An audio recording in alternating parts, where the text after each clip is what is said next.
Mr. President, the Keystone XL pipeline means opportunity for the American people. The President is standing in the way of jobs. He's standing in the way of affordable energy. He's standing in the way of our nation's energy security. His recent veto threat, and now carrying through with the veto, sent a clear message that he's more concerned with political games than increasing opportunity for the American people. We are here today to send a strong message that this fight is far from over. You see, the Keystone is a lifeline for many Montana communities.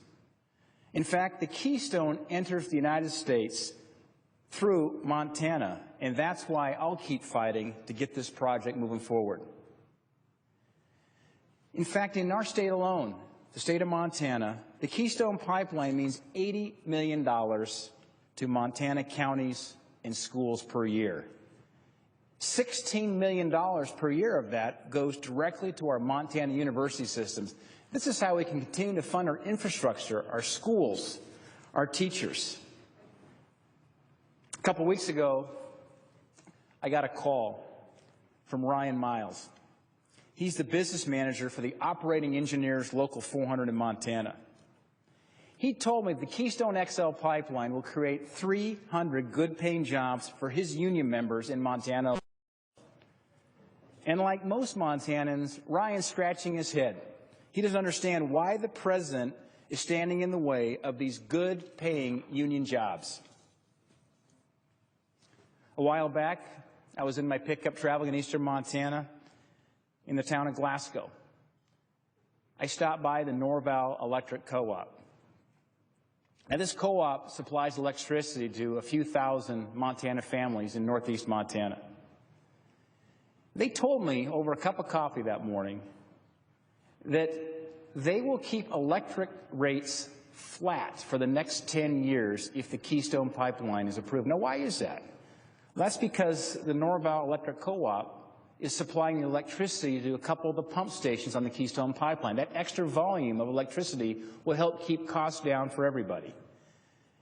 And I asked them, well, what happens if the Keystone Pipeline is not approved? And they said, electric rates will go up about 40% over the next 10 years. That's nearly $500 a year increase per family. Now, these are hardworking Montana families living month to month.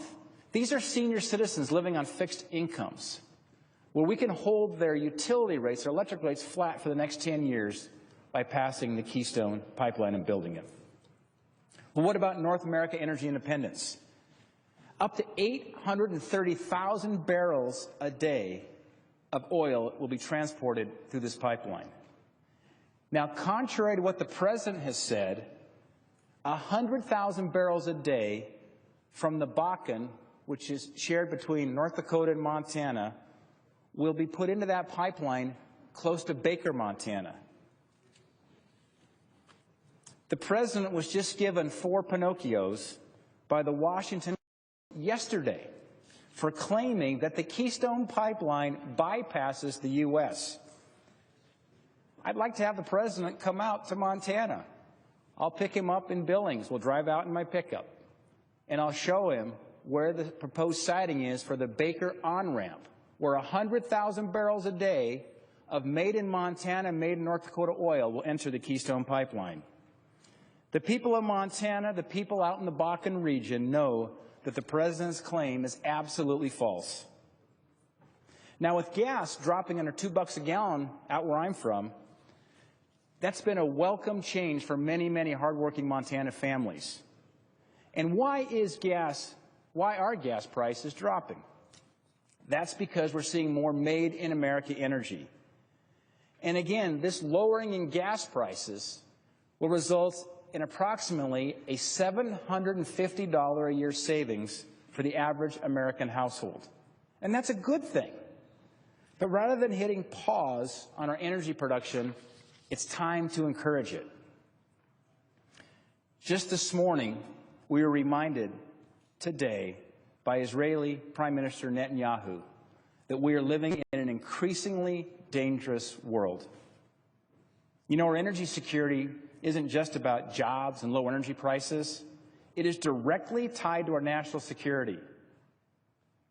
Whether it's ISIS, whether it's Boko Haram in Nigeria and Chad, whether it's the Russian aggression in Eastern Europe, the growing threat of a nuclear Iran, it is vitally important that we move forward with more made-in-America energy.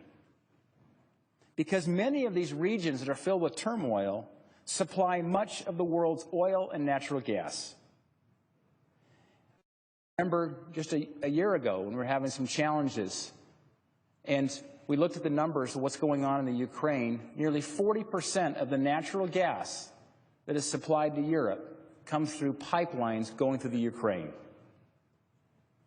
And thankfully, as the United States now becomes the world's largest oil producer this year, surpassing both Russia and Saudi Arabia, these are positive steps forward towards a more secure future for our children and grandchildren. We need more made-in-America energy, not more made-in-the-Middle East oil. And the Keystone pipeline will help us do just that. So looking forward, the President's veto isn't the end. This week, we will vote to override the President's veto.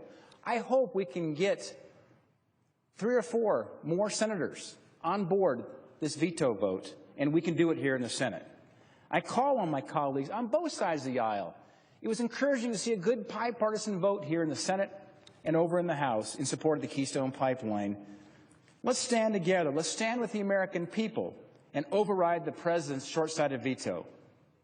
But regardless of the vote, the fight's not over. This week, the President himself said he would make a final decision on this pipeline. And I hope he does. You realize it took the Canadians just 7 months to approve the Keystone Pipeline. 7 months.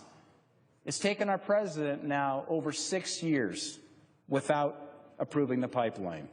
So we must keep the pressure on this administration. We must continue to fight for American jobs, American opportunity, American energy independence, and low energy prices. Mr. President, I yield back my time.